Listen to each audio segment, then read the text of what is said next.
है। अगला पाठ है अलस कथा। तो चलिए सीधा हम अर्थ में बताते चलते हैं।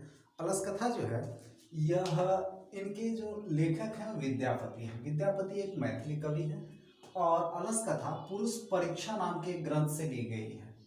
ये पुरुष परीक्षा कथा ग्रंथ है जो किस भाषा में है वो मैथिली सॉरी पुरुष परीक्षा संस्कृत भाषा में विद्यापति मैथिली कवि है। ठीक है। और इस बात में आलस्य को रिपु अर्थात शत्रु के रूप में समझा गया है। शत्रु, ठीक है। और इसमें कहानी के जो मुख्य पात्र है वह है वीरेश्वर, जो एक मंत्री है। मिथिला में एक महामंत्री रहते हैं, मिथिला में मंत्री होते हैं, जो उन्हीं के इर्द गिर्द इस कहानी को रखा गया है। और इनके लेखक कौन है? विद्यापति। कौन? मैथिली कवि है। चलिए, तो इस कहानी में बताया जाता है कि वीरेश्वर नाम के एक महामंत्री होते हैं जो दानशील स्वभाव के होते हैं और उनका मानना होता है कि जो आलसी लोग जो है उनको विशेष रूप से सेवा करने की आवश्यकता है। और प्रत्येक दिन वो क्या करते थे, सभी लोग मतलब दुर्गति व्यक्तियों को आवश्यक, जिनको जिस चीज़ की आवश्यकता होती है उनको भोजन इत्यादि देते थे। और उनका मानना था, यहाँ पर एक मंत्र है उसको हम पढ़ देते हैं। निर्गता नाम च सर्वेशा मलसा प्रथमोमत किंचन क्षमते कर्तुम जठरेणापि वहिना।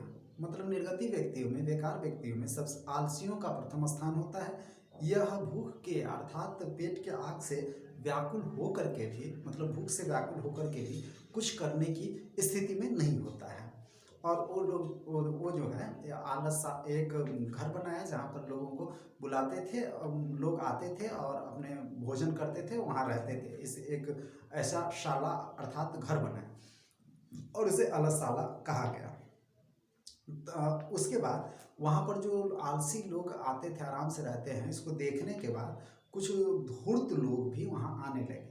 इसके स्थिति में, इसके विषय में कहा गया, स्थिति सौकर्य मूला ही सर्वेशामपि संहते सजाति नाम सुखम दृष्टवा के न धावंती जंतवा। यदि इस स्थिति अनुकूल हो जाए और अपने के साथ रहने का मौका और सब कुछ आसानी से मिल जाए तो वैसे जगह पर कौन व्यक्ति होगा जो दौड़कर जाना नहीं चाहेगा।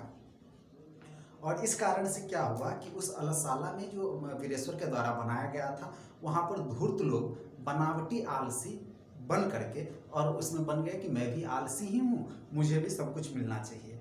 और वो लोग आने लगे और वहाँ अलसशाला में उसके रसद इत्यादि का उपयोग करने लगे। इस धूर्तों बनावटी आलसियों को देखते हुए उस अलसशाला अर्थात उसका जो खर्च था वो बढ़ने लगा। इसको देख करके वहाँ के जो राज कर्मचारी थे उन लोगों ने सोचा कि यदि ऐसा ही स्थिति रहा तो हम लोगों का जो आलसी पर हमारे राजा के द्वारा खर्च करने को बोला जा रहा है, ये लोग धूर्त लोग भी इसका फायदा उठा रहे हैं, तो ऐसे में राजकोष खत्म हो जाएगा। और ये धूर्त लोग यदि आ रहे हैं तो भाई साहब ये तो हम लोग की आलस है, इसकी परीक्षा होनी चाहिए।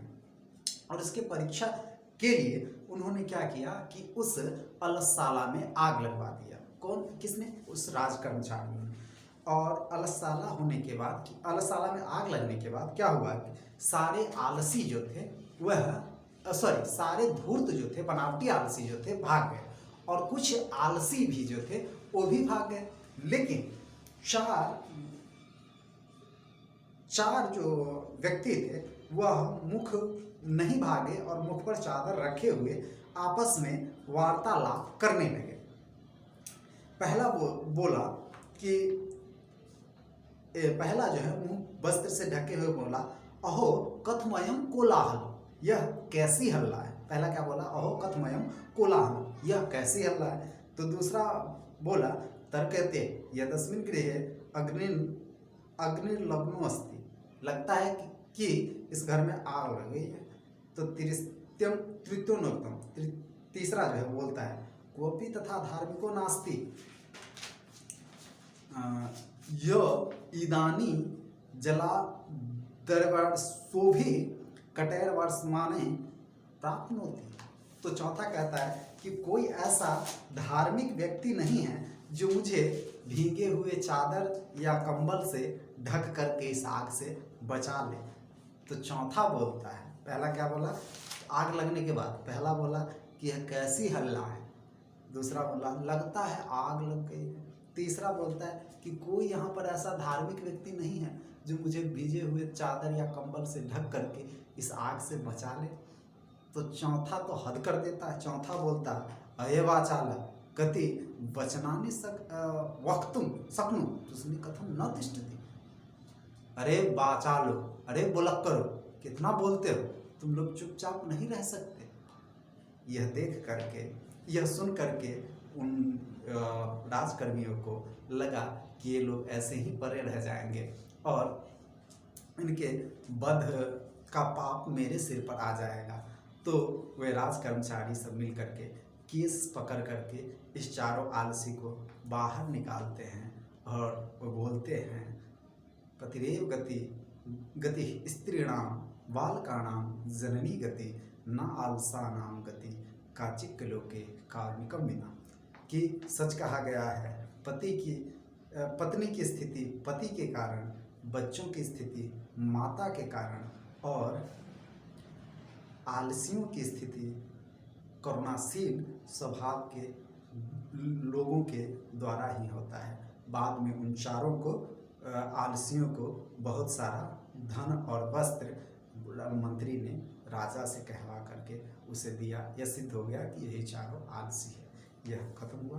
तो आपसे सारांश कहानी का कुछ कहीं से पूछते कि पति की स्थिति कैसी होती है या बच्चों की स्थिति क्या बताई गई है, निर्गति व्यक्तियों में पहला स्थान किसका होता है, किस स्थिति पर लोग दौड़ करके जाते हैं। तो ये बात यहीं पर ख़त्म हुआ।